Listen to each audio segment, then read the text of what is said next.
All right. Hello, everyone. Welcome back to another Classic Comics live stream. All right. Let's see here. I hope you're having a good weekend. Now, we're going to start off talking about rumors of a Marvel DC crossover. I had talked about this, I think, in the last stream I did, but there's been some more information. It seems like it's not just a rumor now. This is like a legit thing that is being planned. Let me go ahead and just bring that up. We'll start there. Let me grab that. Come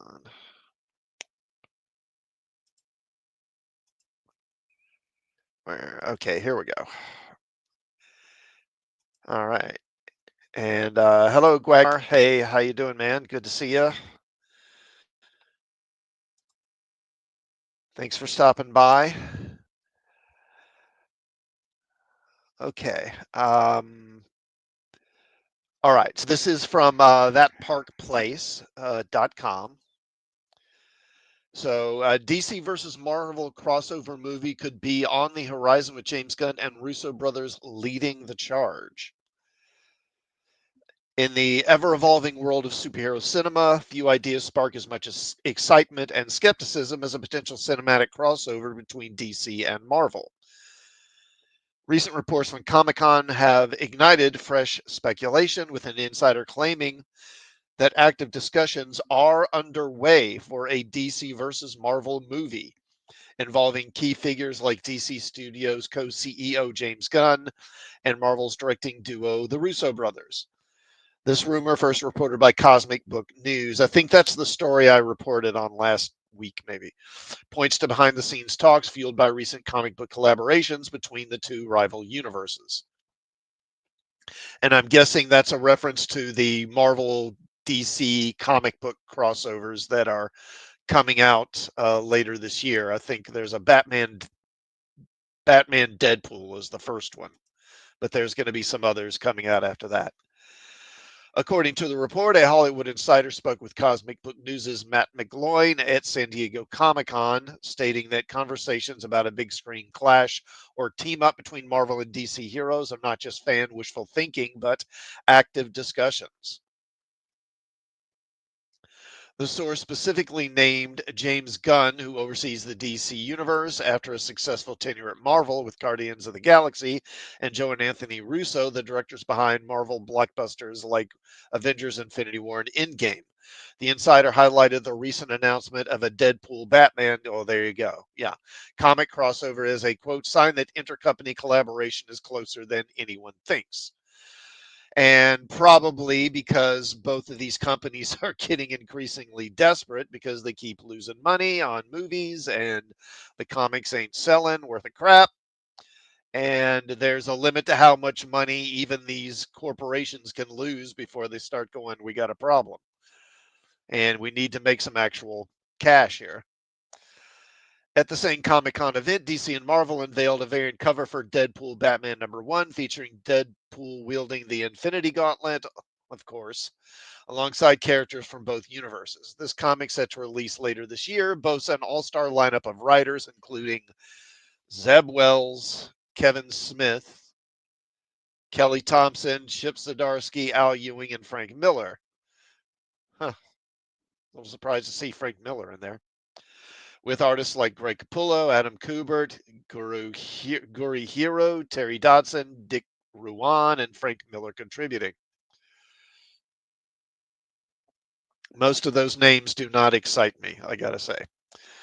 While comic crossovers between DC and Marvel have happened sporadically in the past, think Superman versus Spider-Man in the 70s, JLA Avengers in the early 2000s, and the fan-voted Marvel versus DC event, a live-action film would be unprecedented, bridging two cinematic empires worth billions. I don't know. Is DC worth billions at this point? I'm not sure if it is. James Gunn has been no stranger to addressing the crossover dream. In a June 2025 interview with Rolling Stone conducted in a mid-promotion for Superman, Gunn revealed that a 1976 Superman versus the Amazing Spider-Man comic sat on his coffee table during the chat. All right. Let me take a drink of water right here, right quick.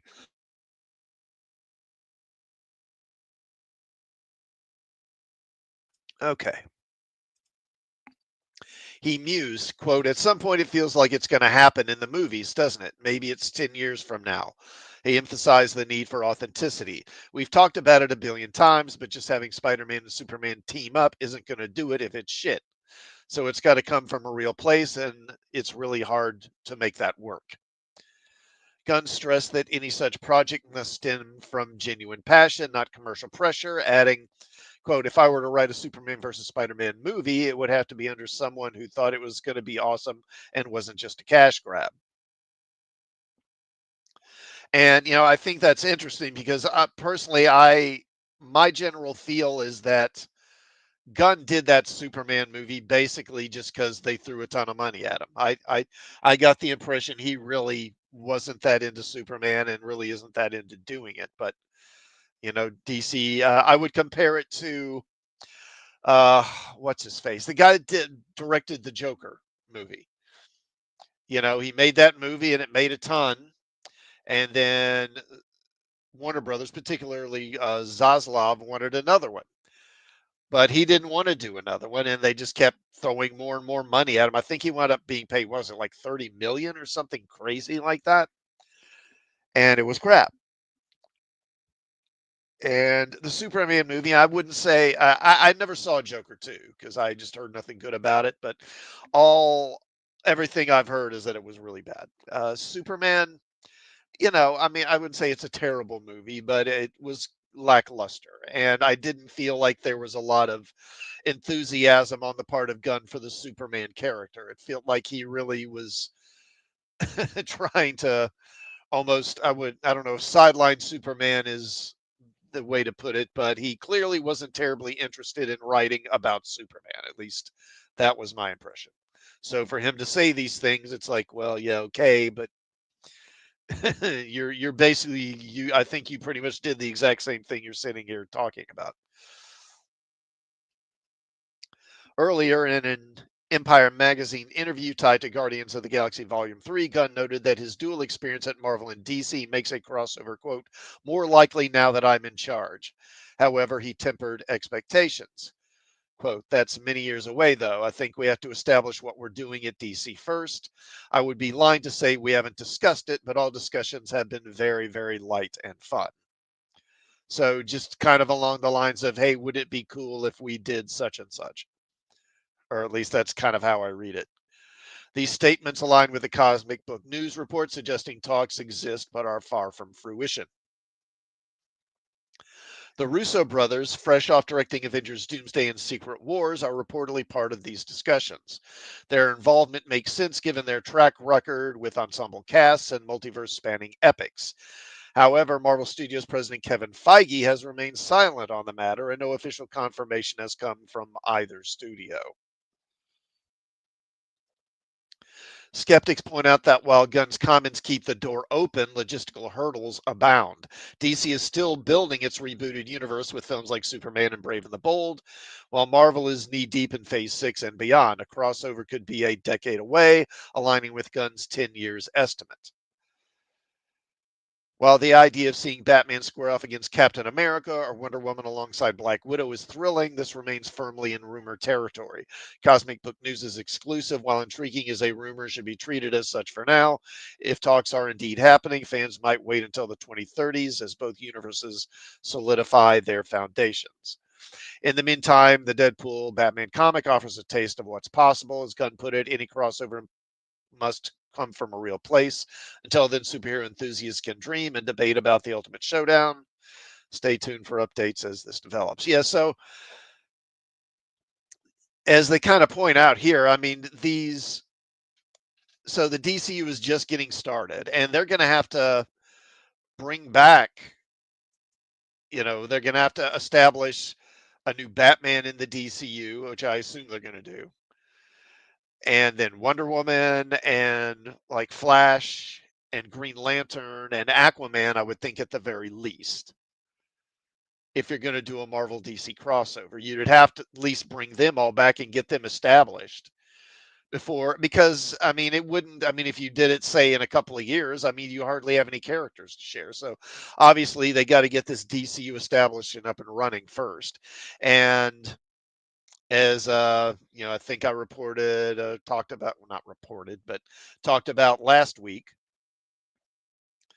that their Secret Wars is going to be a reset. They're going to essentially kind of hit the reset button on the MCU, and they're going to be casting, coming off of that, they're going to cast new X-Men, new actors for the X-Men, and probably going to cast some new actors for, well, for like Iron Man, like, these veteran actors that are costing them tons of money. They're going to have to recast Iron Man, Captain America, Thor, probably Hulk, I would think at the very least, along with the X-Men.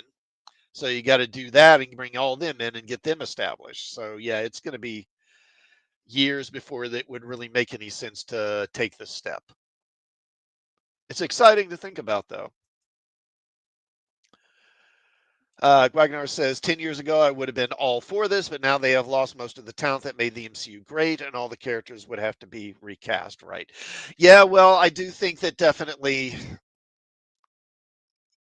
it's just they've lost. Favreau's not involved anymore. But I think the thing that gets lost is a lot of the stuff that the MCU did early on wasn't even, Feige really didn't even have control over. He really didn't take over until I think maybe after Winter Soldier.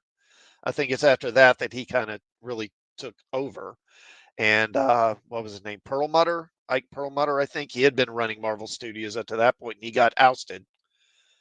Uh, some have said it's because, he was right leaning and he was a buddy of Trump's, and that's why they both basically pushed him out. So, yeah, some of the people that really got it up and running, they aren't there anymore. And part of the problem the MCU is having is it's clearly just like a conveyor belt now. It's like a corporate factory where they're just kind of churning out content rather than trying to make anything distinctive. And they've got to get away from this formula they have where it's basically, let's do this, what do they call it? Scrapbooking or whatever, this sort of half-assed, sort of very expensive and very wasteful method of filming that they have, where they just film lots of different crap and then afterwards just try and knit it all together in the editing room to make it make sense. And honestly, most writers in Hollywood are not very good now, I don't think. They seem honestly just to struggle just to write like people with normal normal human behaviors and emotions. And then on top of that, it's already known that most of the action stuff that they do, most of their action sequences, they have a unit dedicated to doing that stuff. So the person who's directing the film or the streaming show or whatever in question isn't even filming that. They're just kind of filming the stuff in between. And they seem at this point to favor just bringing in fairly inexperienced TV directors that they know they can control and that they don't have to pay a lot of money to either. Because I think they feel like we don't have to get anybody who's really good. We can just kind of bring in someone who'll do a mediocre job and do it the way we want it done. And, that'll carry the day. But it's obvious that isn't working anymore. And I understand maybe to an extent why they think that, because that's how they wound up bringing in the Russo brothers. And obviously they struck gold with those guys and that were hugely successful. But I think we're at the point of, or really past the point of diminishing returns with that method. And they really need to rethink how they're doing this. Okay. Now, speaking of getting new universes up and running,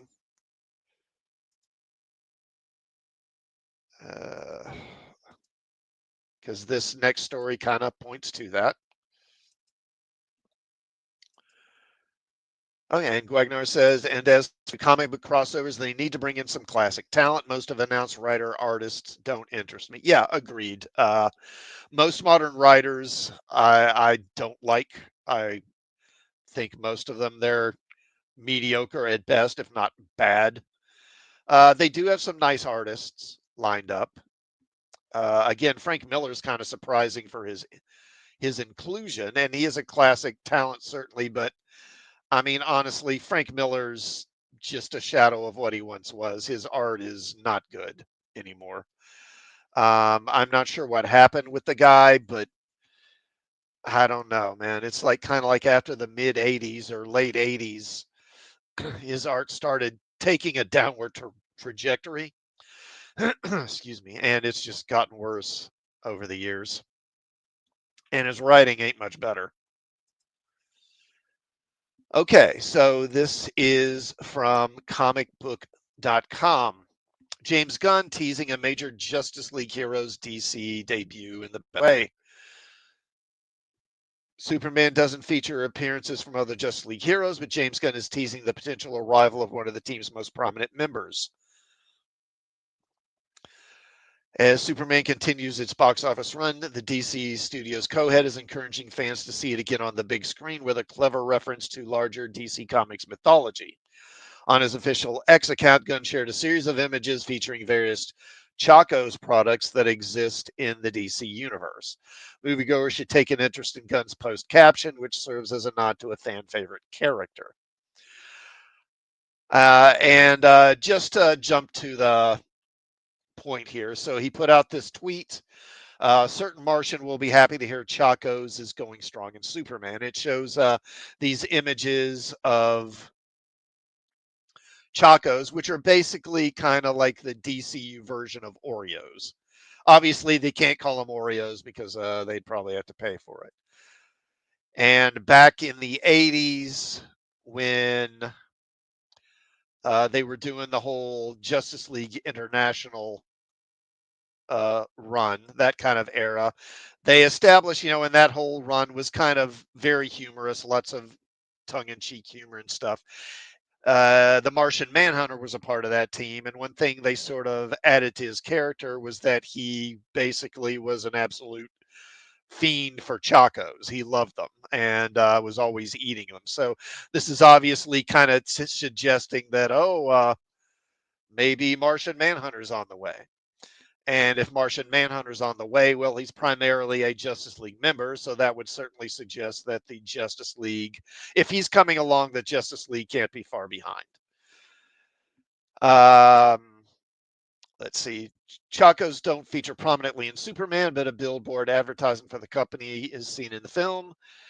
In the comics, Chacos is the go-to snack for Martian Manhunter. He developed what would be considered an addiction, infamously going on a rampage when Booster Gold and Blue Beetle pranked Martian Manhunter by stealing his Chacos.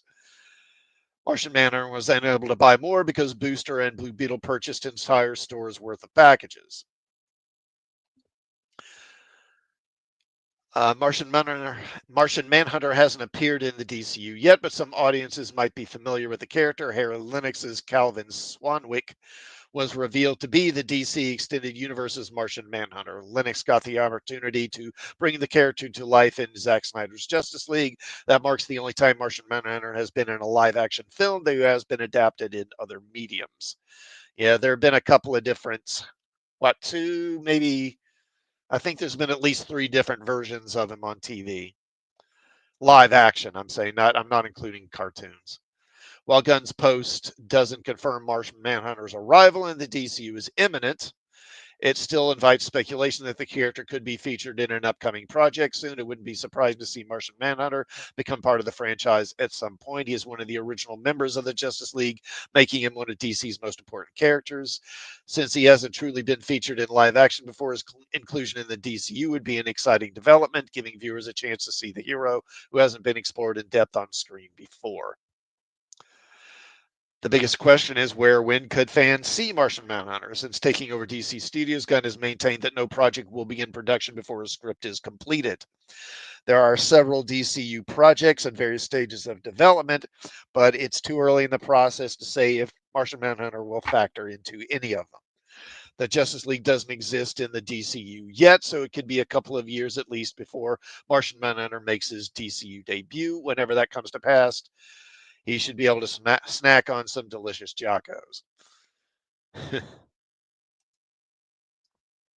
Yeah, and the Injustice gang in the Superman movie is clearly modeled after the Justice League International. Wagner says that JLI is a much better choice for James Gunn to direct than Superman. Yeah, I agree. I agree. I think that he'd do really well with that. The kind of tongue-in-cheek humor, and honestly, the kind of general goofiness of the Justice League International, that would be a good fit for. I think I don't doubt that Gunn is a comic fan and that he has read comic books and he does know some of this stuff. But yeah, I don't think he was ever the best fit for Superman. I think he'd do really well with a Plastic Man movie. I think him doing Plastic Man would work really well. And I'm sure there are other characters he probably could handle and do a really good job with. Um, like Howard the Duck. I bet he could do a pretty good Howard the Duck movie too. But yeah, Superman was not the best choice. But again, I think he did it because just DC just threw a ton of money at him to the point that he couldn't refuse. Okay, what? I'll tell you, as long as we're talking about Warner Brothers, let me go ahead and handle this right quick. I think, yeah, this is probably going to be the other main DC related story, and then I'll move on to Marvel here.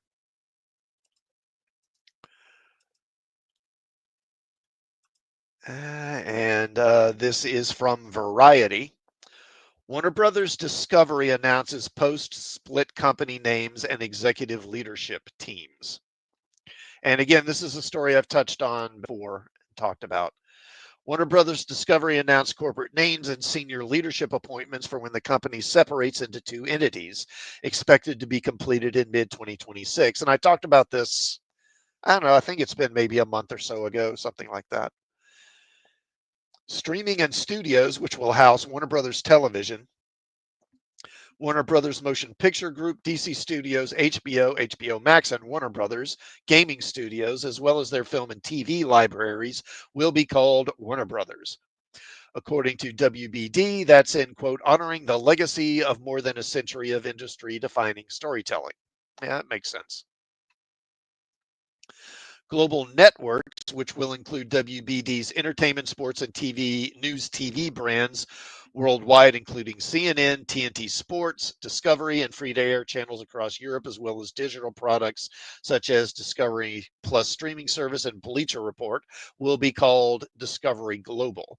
That name, according to WBD, was selected, quote, in recognition of the affinity and value this name has around the world in entertainment, news, and sports.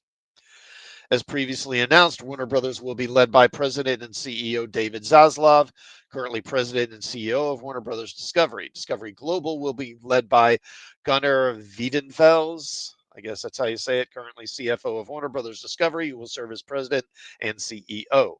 Warner Brothers has begun searches for both the CFO and head of HR roles, while Discovery Global is looking to hire a chief communications and public affairs officer. Quote, we will proudly continue the more than century long legacy of Warner Brothers throughout our commitment to bringing culturally defining stories, characters, and entertainment to audiences around the world, Zaslav said in a statement. Over the past several years, we have made important strides across the business, launching and investing in a profitable global streaming service. I mean, is it really that profitable? I would question that. And reinvigorating our studios to return them again to an industry leading position. With our unmatched portfolio of storytelling IP, well, I mean, again, I think Disney could certainly call that into question. Coupled with our incredible creative partners and now an executive team of proven, bold, and committed creative and corporate leaders, we're in a strong creative and corporate leaders. I mean, honestly, creative and corporate, those are almost like antonyms of one another. We're in a strong position to launch and continue to meaningfully grow a company worthy of our storied past. And they name a bunch of the people who are going to be in it. I mean, who cares? Wiedenfels commented, quote, as we prepare for the launch of Discovery Global, our enthusiasm for the opportunities ahead only grows thanks to our leading portfolio of beloved brands and programming, our worldwide footprint for adults, kids, and families, and now the experienced and talented leadership team who will ensure strong operational execution to drive strategic investments and deliver compelling content to global audiences. Ah, corporate boilerplate if I ever heard it. And yeah, this is just kind of the latest incident of what you're seeing with a number of these studios where they're basically taking the film and streaming portion of the company and splitting it away from the cable TV centered part of the company, which is losing money. And I guess it's seen widely as just not having much of a future, and splitting them up so that I guess so then instead of just having one failing company, we have one successful company and one failing company because they want to get away from, I guess, the financial uh, anchor that is these cable networks because they're just not making money anymore.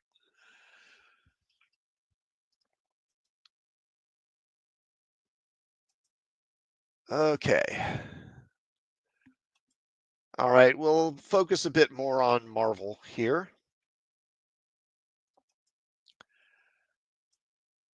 Let me. Okay, I'll go ahead and do this one first. I guess I want to talk about Fantastic Four's box office here shortly, but I'll get a couple of other stories out of the way first. Okay. And again, this is from thatparkplace.com. Avengers Doomsday brings in Loki writer Michael Waldron to help finish the script of movie that's been filming since April. Yeah, so they still don't have a script. They still don't have a completed script for this movie. And this is what I'm talking about. They've got to get away from doing this. It's just it's costing them so much money and it's they're like the government now. They waste so much money unnecessarily, And I'm not saying, that it always has to be the bottom line period and nothing else. But I mean, you got to have some mindfulness about how much money you're spending. We all do, unless you're the government, I guess. Okay. Loki creator Michael Waldron has been brought on to assist with the script for Avengers Doomsday.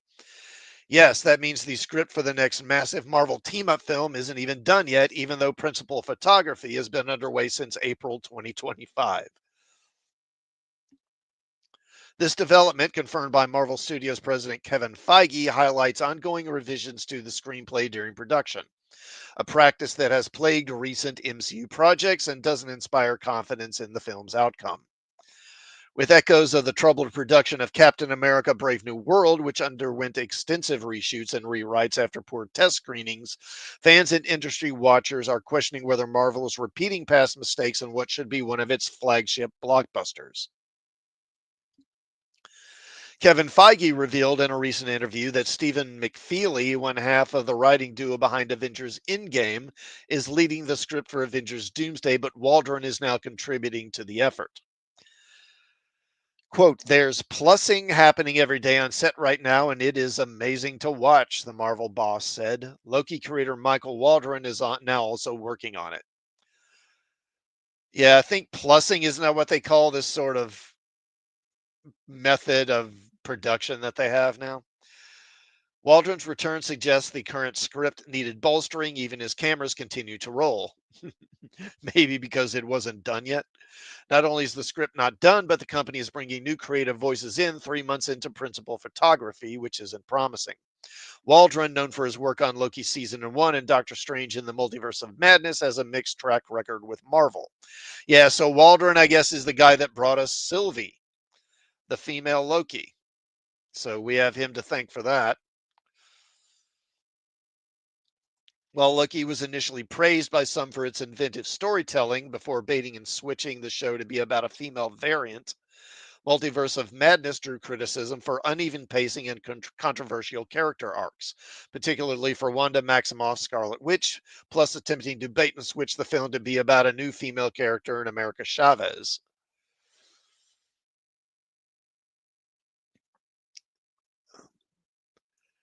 Fans of X have expressed concern over his involvement, with one user quipping Michael Waldron working on this script for Avengers Doomsday. Oh, we'll never see Wanda again.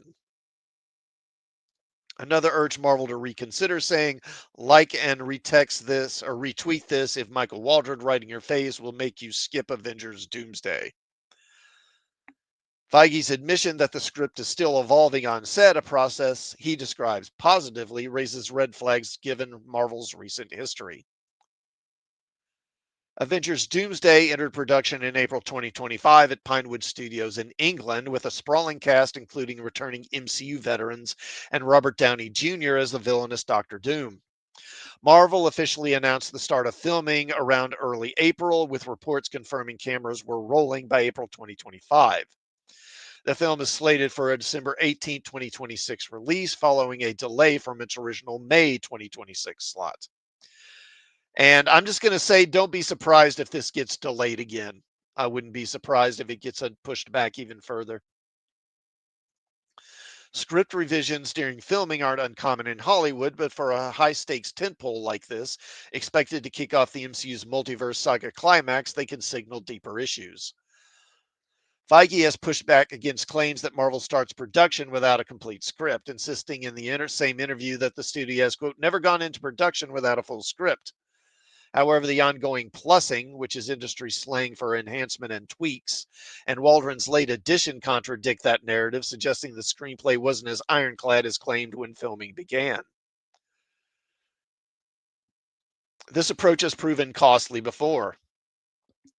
Industry insiders have noted that last minute changes can lead to ballooning budgets, rushed visual effects, and narrative inconsistencies, problems that have dogged the MCU in its post in-game era. The situation bears striking similarities to Captain America Brave New World, released in February, which endured multiple rounds of reshoots and script overhauls. Initially filmed in 2023, the movie faced delays after poor test screenings prompted extensive rewrites. Reports indicate at least 3 rounds of additional photography, with new characters added during reshoots to bolster the plot. The budget reportedly swelled due to these changes, and actor Tim Blake Nelson, who played the leader, revealed that much of the original script was reshot. Critics and fans alike pointed to these production troubles as reasons for the film's mixed reception, with some calling it a patchwork of ideas that didn't cohere. Screen Rant, Screen Rant even detailed 11 scenes altered or added during reshoots, including enhanced action sequences and plot adjustments to integrate better with the broader MCU. If Avengers Doomsday follows suit, it could face similar backlash, especially with a release date looming and expectations sky high for the Russo brothers' return. Marvel's Phase 5 and 6 have been marred by creative missteps. From Ant-Man and the Wasp Quantumania's underwhelming arc to the Marvel's box office disappointment. Bringing in Waldron mid-production might inject fresh ideas, but it also risks diluting the vision. Multiple reshoots could mean that the original script isn't working. It's entirely possible the studio is trying to plug a hole in a broken foundation as production carries on. With Doomsday set to feature over 60 characters and pivot to Doctor Doom as the big bad, an unstable script foundation could result in a bloated, incoherent mess, much like the complaints leveled at Multiverse of Madness. Feige's optimism aside, history suggests these on the fly changes often lead to expensive fixes later, potentially eroding fan trust further. As filming continues, all eyes are on whether Waldron and McFeely can deliver a cohesive Avengers Doomsday script in time. The film promises epic stakes, but without a locked narrative early on, it risks becoming another cautionary tale in Marvel's turbulent recent years. Fans hoping for a return to in-game level glory may need to temper expectations or brace for more reshoots down the line.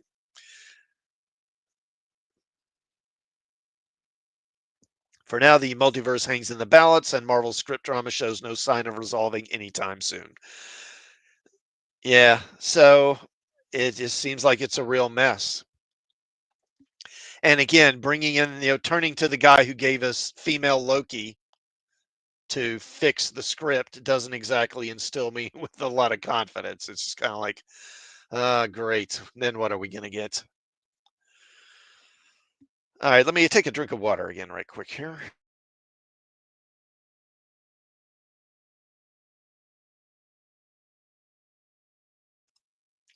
All right.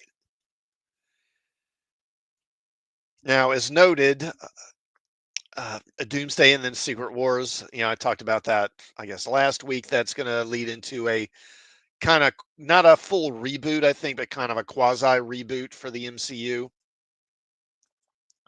And of course, that's going to involve a lot of recasting. And that's kind of what this next story is about. This is from IGN.com. Marvel's new X-Men reboot will be very youth-oriented and recognizably different from the previous Fox films, which I guess you can interpret that in different ways. Marvel's plan to reboot the X-Men franchise will see the iconic superhero team reborn with a very youth-oriented take featuring a young cast. That's according to Marvel Studios chief Kevin Feige, who has recently begun discussing the project. Despite it likely not arriving till at least 2028 after the December 2027 launch of Avengers Secret Wars. And again, that's assuming that doesn't get pushed back further, which I would bet it will. Still early on, the project is now very much underway. The Hunger Games, The Ballad of Songbirds and Snake screenwriter Michael Leslie has been developing the reboot script, while Thunderbolt's new Avengers director Jake Schreier was recently confirmed to be helming the project. Yeah, I talked about that a few weeks ago too, and now we've heard more from both Feige and Schreier on what to expect. Quote, "We had a great experience with Schreier on Thunderbolts," Feige recently told Nerdist. "And if you saw that movie, what he did with those character interactions, he also has his pulse on, shall we say, a younger demographic. So he understands the Utes, apparently. No, not he's younger than me for sure, but he's tapped into that in a way that I think is important. It was important for Thunderbolts, much more important for X-Men, because X-Men, as it was in the comics, will be very youth-oriented, focused, and youth cast movie. And I mean, Feige would know all about what is really connecting with the Utes. Him being what in his 40s, he knows all about that, right? Sure, okay. Speaking to the playlist, Schreier agreed it was fair to assume Marvel's new take on the X-Men would be recognizably different to that seen in the previous X-Men films made by 20th Century Fox, which went on to offer its own version of a younger reboot via its First Class series of prequels. Quote, "Yeah, I think that's fair to say," Schreier acknowledged. "There's that red sniper dot out there somewhere, what? But to be able to explore all the ideas that are inherent to that rich source material, but also at the scale inherent to the source material, that's like a very rare and fortunate opportunity. There's that red sniper dot out there somewhere. What is that supposed to mean? I don't get that. It's already been 6 years since the last X-Men. Wow, has it? Wow, 6 years since Dark Phoenix already? Crap. Time flies. But that came out, yeah, so that came out in 2019. So I guess that was what, summer 2019, probably. So just, shortly before the what uh, started spreading around and they locked everything down. And it will likely be several more before Marvel's new X-Men lineup make their debut. Could we see them introduced earlier than expected via some multiversal shenanigans in Avengers Secret Wars? It's possible. Before then, we know that the upcoming Avengers Doomsday will meanwhile bring back much of Fox's original X-Men cast, including Patrick Stewart as Professor Xavier again, Ian McKellen as Magneto, Famke Janssen as Jean Grey, and James Marsden as Cyclops. Another appearance by Hugh Jackman's Wolverine also seems assured considering the huge success of 2024's Deadpool and Wolverine. Quote, "Obviously, X-Men is an ensemble film, and inherently whatever it ends up being is going to deal with complicated characters," Schreier concluded. Speaking to Nerdist, quote, I just really love what I do, and especially these days, it's not to be taken for granted to get the opportunity to do it and to get to work on things at a scale that really still challenges you. Marvel recently confirmed that Avengers Secret Wars would act as something of a reset for the MCU. Don't call it a reboot, allowing its universe to feature fresh versions of classic characters such as the X-Men interacting with the surviving members of its main cast. Yeah, so I mean, it's totally understandable they're going to recast. I mean, they need to. Because, I mean, even the younger members of the X-Men cast, like James Marsden, they're what, in their 40s now? Well into their 40s. So it's got to be done. And I understand them going younger with casting. It kind of depends on which characters they bring in, though. I mean, I don't know that I want a teenage Wolverine, you know. But the thing the thing about this is that Feige's statement that he really connected with the youth.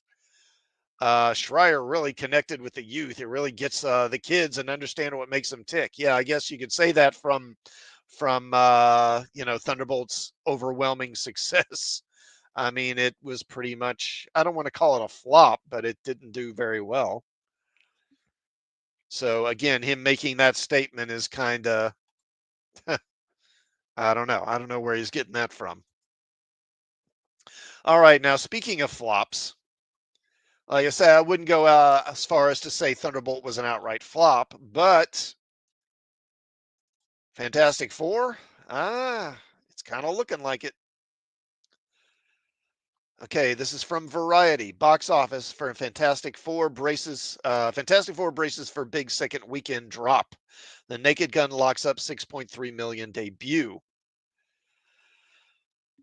The Fantastic Four First Steps is hanging on to number one in its sophomore outing at the box office despite a disappointing weekend two result and competition from Dave Franco, Detective Frank Drebin Jr., and the Bad Guys crew. Fantastic Four grossed 11.7 million domestically in its second Friday on the big screen, making for a devastating 80% drop from its debut. Wow. 80% week on week in 1 week. Ouch. With that disappointing result, the film will most likely fall short of its initial weekend two estimates of 45 to 52 million by Sunday. Its domestic grand total currently sits at 129.7 million and could reach as high as 170 by the end of the weekend. Marvel shelled out more than 200 million to produce Fantastic Four. The comic book tentpole, headlined by Pedro Pascal, Vanessa Kirby, Eben Moss Bachrach, and Joseph Quinn, was shaping up to be the MCU's first post-pandemic success at bringing a new super team to cinemas after missing the mark with Thunderbolts in May, The Marvels in 2023, and Eternals in 2021. Interesting how they don't mention they don't even mention Captain America. Don't even mention it. However, the film appears to be having trouble expanding past comic book fans even after a solid start at 118 million. With Fantastic Four struggling, theater owners are hoping for early August wins from this week's three new major releases. Universal and Dead DreamWorks animated sequel The Bad Guys 2, Paramount's The Naked Gun, and Neon's His and Hers body horror thriller Together. Universal and DreamWorks The Bad Guys 2 took second, earning 9.1 million on Friday. The animated sequel is projected to heist 22 million over the weekend, starring Sam Rockwell, Mark Maron, Craig Robinson, and more. The film sees the crew of wisecracking thieves come out of retirement for one last job. Not exactly an original idea for this movie, but hey, if it works, it works. I guess it's most formulas. They're formulas because they work, right? The Naked Gun came in third on Friday, locking up 6.3 million domestically. It's a solid result considering the scarcity of theatrical comedies.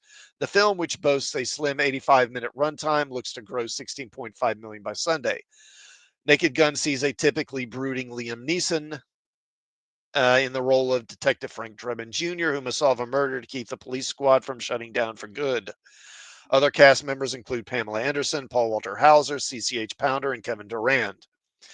Akiva Schaffer directed and co-wrote the script with Doug Mand and Doug Greger. Paramount spent 42 million on the reboot. The original Naked Gun, spawned from the 1982 TV series Police Squad, was led by legendary funny man Leslie Nielsen. It's so funny, that he's now revered as this legendary funny man. And of course, I know why, because really after he did Airplane, that was mostly what he did, is he did comedic stuff, especially after he did that first Naked Gun movie. But of course, the whole reason they cast him in Airplane originally is because he was known strictly as a dramatic actor and not known as being funny. Along with other guys like Robert Stack and George Kennedy and Mike Connors, or not Mike Connors. What was his name?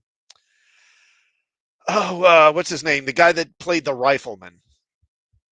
Chuck Connors? I think Chuck Connors. I think that was his name. But guys like that who are these serious leading men and tough guy characters and who are brought in to be in this screwball comedy. And I remember, I don't remember if it was in a commentary or maybe in an interview where I think they were talking about how, the actors were leaning into the comedy. They were trying to be goofy and trying to be funny, and they would tell them, no, no, don't play to the comedy. Just play it straight. Just play it just as if you were in a drama or whatever. Just play it straightforward and don't react to anything. That's what makes it funny, which of course was right. Okay. James Gunn's Superman was fourth, grossing 4 million on Friday. The DC Studios debut looks to fly past 300 million domestically by Sunday and has grossed 293 million domestically so far. Rounding out the top five is Universal's Jurassic World Rebirth, which earned 2.4 million on Friday. The soft reboot looks to gross 317 million by Sunday. Yeah, let me bring up the box office here because I wanted to look at this. Give me a second here. Yeah, here we go.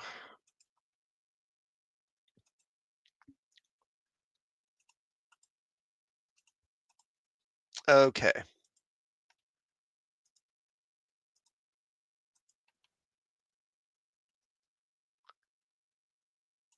Okay. So this is the numbers.com and they track, the box office returns. So worldwide so far, Fantastic Four First Steps has made $368,727,635. Most of that, it's actually pretty close between the international and domestic.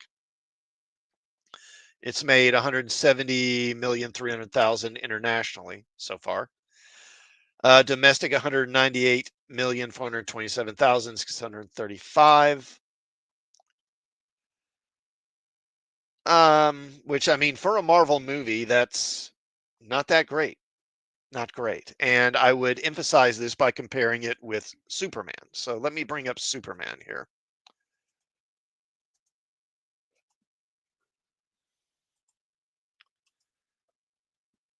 Okay. So here's Superman. And Superman's already made 550 over 550 million. 551, 211,000, 100,000, that is. And it's made 316,211,000 so far. So, I mean, domestically, it's doing pretty well. Kind of lagging internationally, though. I think, how would they say it? The international is soft. It's very soft.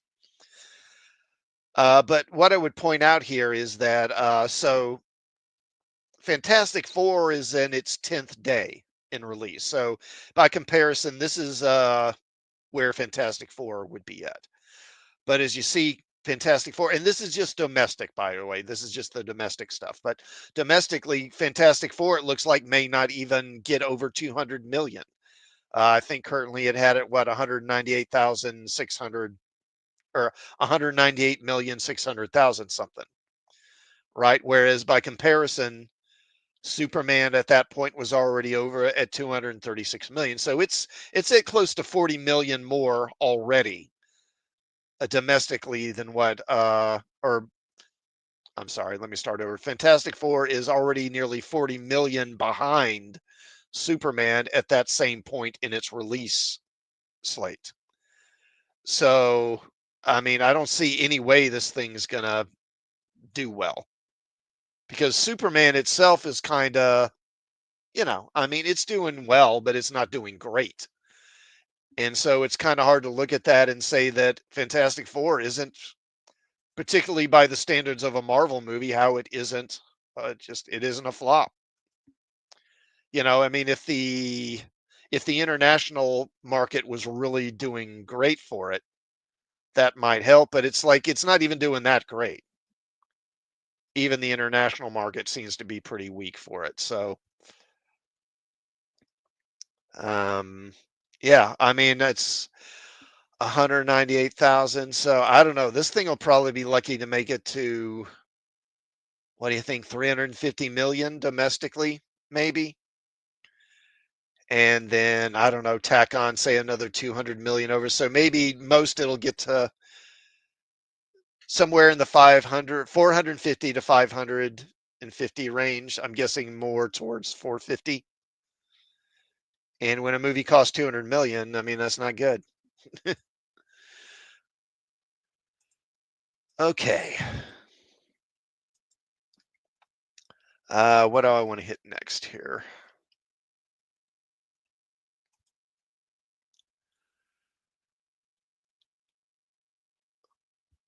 Oh no, I just saw this. Oh my gosh. Let me bring this up here. I was looking at another story, but there's a headline here I hadn't seen.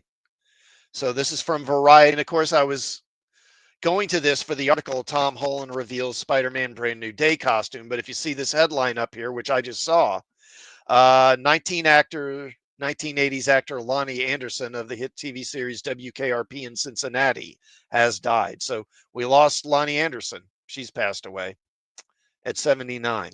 Hmm. Well, that's that's unfortunate. But she's 79, so it's not like she was that young. And just a lot of celebrities have been dying lately. It's probably only going to speed up though, more and more as the baby boomer generation kind of ages out. We're going to see more and more of this. Too bad though. All right, so Tom Holland reveals his Spider-Man brand new day costume. So I guess this image was posted to the internet, and let me enlarge this if I can here to show the costume. So I mean, it looks pretty good. Now, of course, we can't see the mask. But what I was hoping is, I really, at the end of Spider-Man No Way Home, when they did that little sort of sequence at the end that showed him in this new costume, like homemade costume. I mean, the costume looked just right. And I was thinking they should just stick with this. If they just stick with this costume, it'll be good. This looks pretty similar.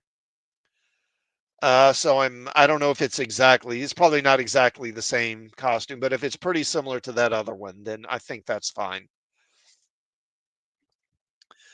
The thing with me is that I thought, brand new day, I thought with no one remembering him, it would kind of be him starting a new life and sort of leaving the old life behind. And that would mean new supporting characters and stuff like that. He would leave Ned and MJ, that version of MJ, kind of behind to start his new life. But apparently Zendaya and what's his name, who plays Ned, they're both going to be in this. So I guess he's not doing that, which to me seems kind of confusing. So it's okay. Well, how is it a brand new day then? I don't know. It just seems like it's kind of he should be moving forward here instead of just kind of sticking with those characters. But whatever. But overall, this does look nice. I've got no complaint about it, at least initially. Of course, again, it would help to see the mask, but hopefully that will look good too. Okay. Okay, I covered that already. I got that already. What am I on time here?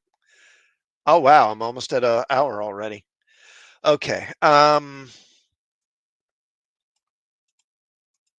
Okay, so I'll look at. I just got a couple of more stories here. I guess I'll do this one first. Why not?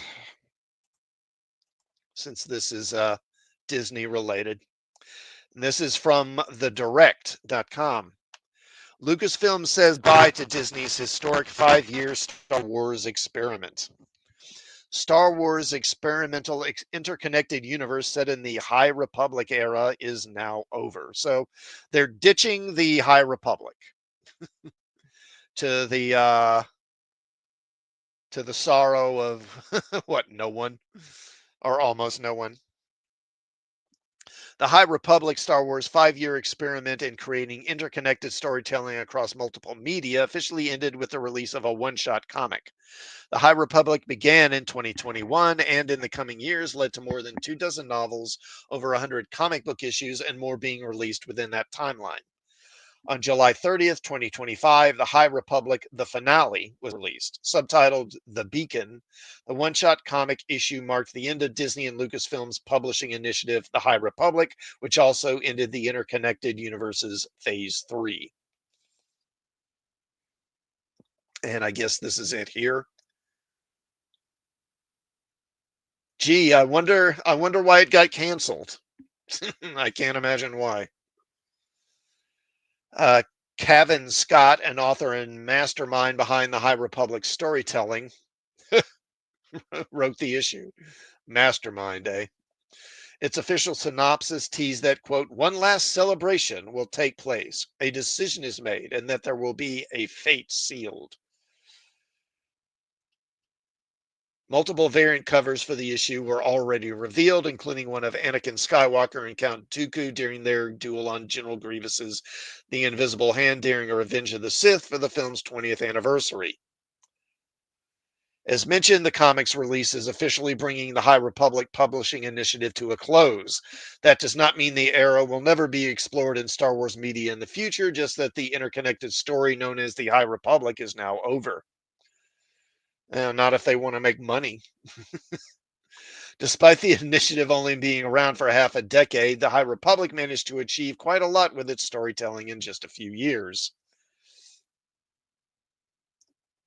The first piece of content released within the High Republic was a novel titled Light of the Jedi. It was written by Charles Soule, one of the masterminds behind the initiative.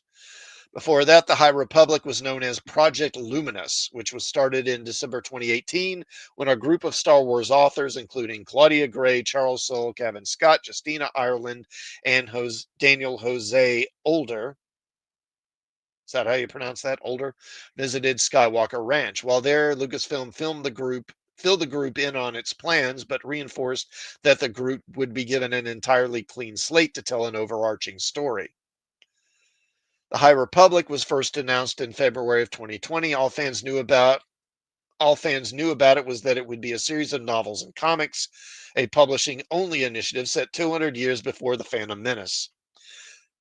It would stand completely on its own, not directly connected to any other projects in the galaxy far, far away.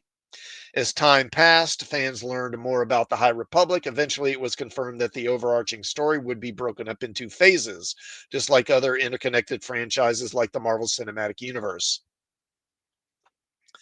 Phase 1, titled Light of the Jedi, included 5 stories, 3 novels, 3 young adult novels, 3 middle grade novels, 2 young reader books, 6 different comic book runs, 2 reference books, 1 audio drama, and 2 web series.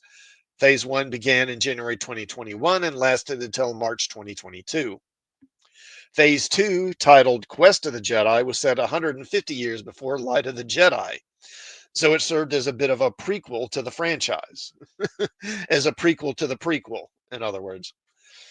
Quest of the Jedi included 5 short stories, 2 novels, 2 young adult novels, 2 middle grade novels, 2 comic runs, 1 manga, and 1 audio drama. Phase 2 began in October of 2022 and ended in May 2023. Phase 3, titled Trials of the Jedi, returned to the timeline established in Phase 1. It included 3 novels, 2 young adult novels, 3 middle grade novels, 3 comic runs, and 1 audio drama. Phase 3 began in October 2023 and it ended with the High Republic, the finale, on July 30th, 2025. It is worth noting that other Star Wars projects have been set during the High Republic era. For example, Disney Plus's The Acolyte and Young Jedi Adventures take place within the High Republic era. However, they are not part of the publishing initiative. The High Republic managed to achieve much in the galaxy far, far away that the Star Wars franchise had not managed to in years, though the era was not without its drawbacks.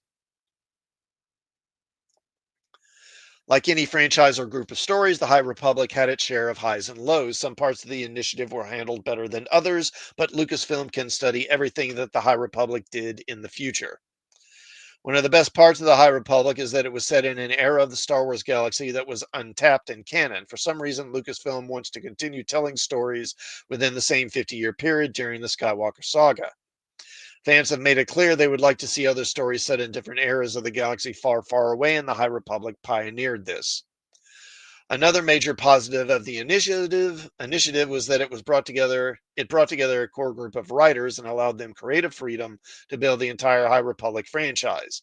Instead of the High Republic being entirely overseen by Lucasfilm or one person, the five-writer group could craft the story they wanted, the way they wanted. In the future, for even films, TV shows, or other overarching in-universe franchises like the Mandoverse, really? Lucasfilm could look at how teamwork and creative freedom works so well for the High Republic, and maybe the company could use that strategy again. However, the High Republic was not without its flaws. Some fans have claimed that the storytelling within the franchise could become a bit repetitive, which is true. Some of the outlines of certain novels, particularly in Phase 1, were quite similar to the concepts of other novels. You don't say. Arguably, another low light of the overarching story is that at times it became too tightly connected. Interconnectivity is a good thing, and it made the High Republic successful. The initiative would not have been what it was without being so tightly knit. However, due to projects being released in so many different ways, it felt like fans would have to read every novel, even if they were middle grade or young adult novels, and comic and listen to each audio drama to get a proper understanding of the whole story. If Lucasfilm opts to create another interconnected franchise like the High Republic again, it may be a better idea to limit it to one type of novel and comic rather than include different kinds of stories and audio dramas as well. The High Republic, the finale, marked the end of Lucasfilm's 5-year initiative. However, that does not mean the company will stop telling stories about the time period or that characters introduced in the stories will never appear again. The High Republic was a success for Lucasfilm, and there is no denying that. Uh, Okay.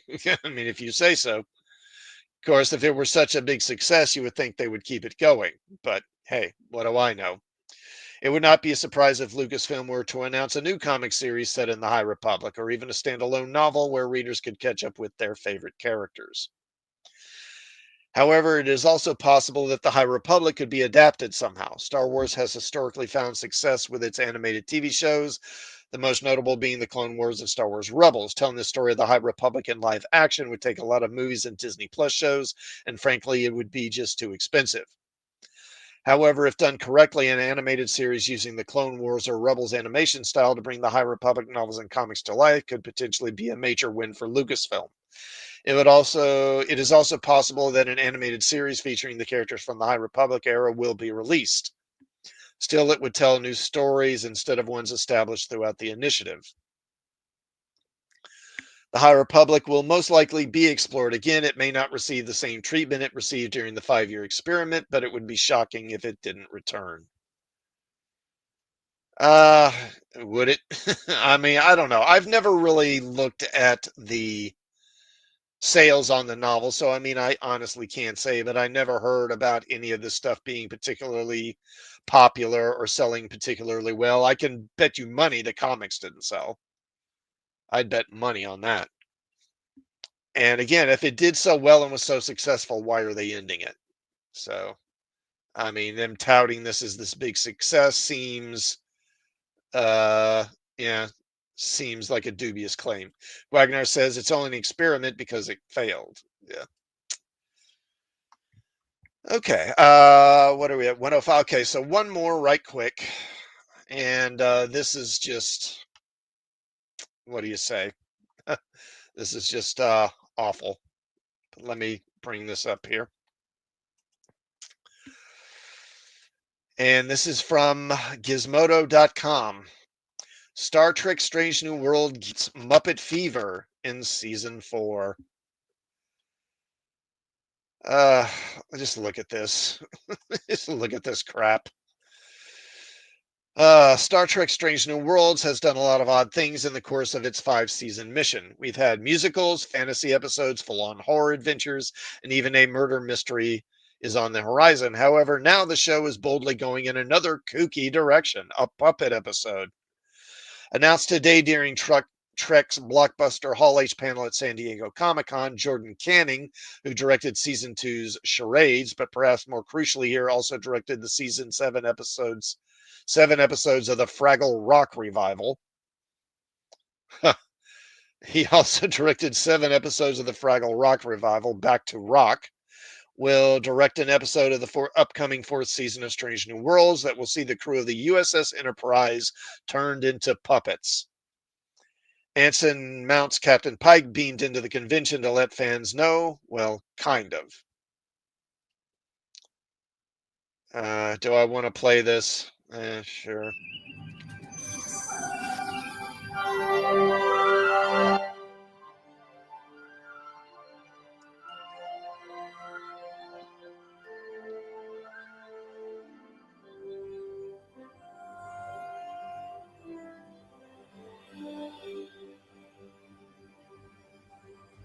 Hit it.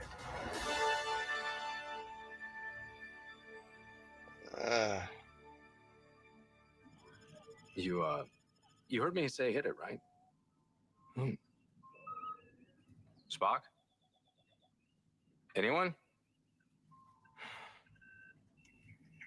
Did you go to season 4 without me? Ay, ay, ay. Nothing else was revealed about the episode other than the fact Paramount will be working with the fine purveyors of puppet technology at the Jim Henson Creature Shop to bring Pike and the rest of the crew to fabric life for the episode. Strange New Worlds penultimate fourth season is currently expected to hit Paramount Plus sometime next year. That wasn't the only Strange New Worlds news out of the convention, however. With the show's third season currently airing, fans in attendance were treated to an early screening of next week's episode, A Space Adventure Hour, set to hit Paramount Plus next Thursday, July 31st. The Jonathan Frakes directed episode, which sees Security Chief La'an test out an early prototype holodeck system with a program that, in true Trek style, starts getting dangerous, will also stream for free between July 31st and August 6th. On Pluto TV, Paramount Plus, as well as its channels available through Amazon, Apple, and Roku, and the Paramount Plus YouTube channel. Okay, so, I mean, what do you really say about this?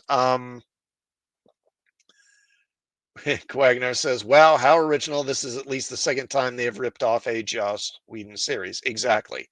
And, and I've thought for a while, and I think I've said this before in previous streams, that the problem is that part of the problem, at least, is that Hollywood is filled with writers whose primary reference point, particularly for like genre, for like sci-fi, fantasy, horror, whatever, is those Joss Whedon Buffy shows. There was Buffy and Angel. Was there another one? Seems like there was maybe another spinoff that failed or something. I don't remember. I never really watched them. I saw a couple episodes here and there, but I just was never fond of them. And the people who saw that, back in the 90s, I think this is the source of a lot of what we today would call the fake geek girls or fake fans, because they saw that. And so it's like, oh, and so because they liked Buffy or whatever, then they extrapolate that and claim that they're fans of just whatever sci-fi or fantasy genre or franchise or IP that you can name. Oh, I love Star Wars. Oh, I love Star Trek or whatever, even though they've probably never really watched it. But in their minds, I watched Buffy, so that kind of qualifies. And that's why you see in so much of this stuff, you see the characters, they act like characters on Buffy. They're all kind of snarky. They're like mean girls. They're all catty and just like self-absorbed, and they act childish. They don't act like adults most of the time. And then there's the humor, the Whedon humor, which has just infested everything. And that's a big part of the problem.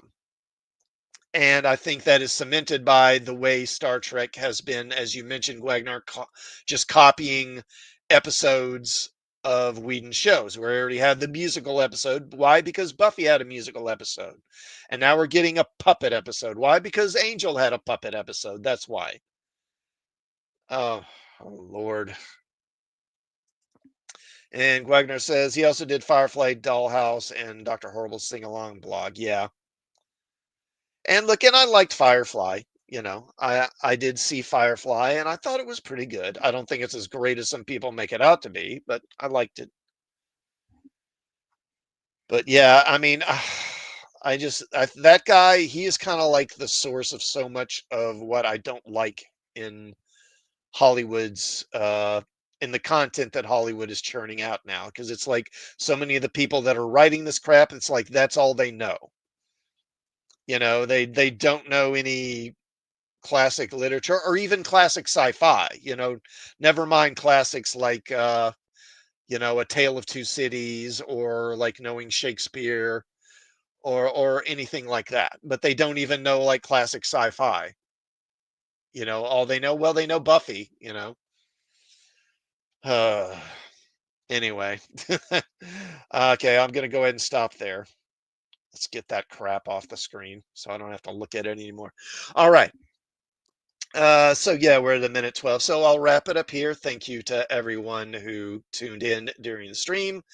And thank you to those who'll catch on a rewatch. Please do like the stream if you would. And sub to the channel if you haven't, because of the changes that YouTube has made to the algorithm. Viewer engagement is more important than ever. So please, if you would, do that before you exit the stream. So I should be doing another Trek Talk this coming Tuesday. I'll be looking at, I believe it's Journey to Babel is going to be the next episode. I'll be doing a live stream on Tuesday evening. And then, I don't know, I'm probably going to start trying to get another video ready, but probably won't be ready this week, maybe the week after. And I guess that'll go ahead and wrap it up here. Again, thank you to everyone who tuned in. I hope you all have a good evening. And I will see you hopefully on Tuesday. And have a good evening.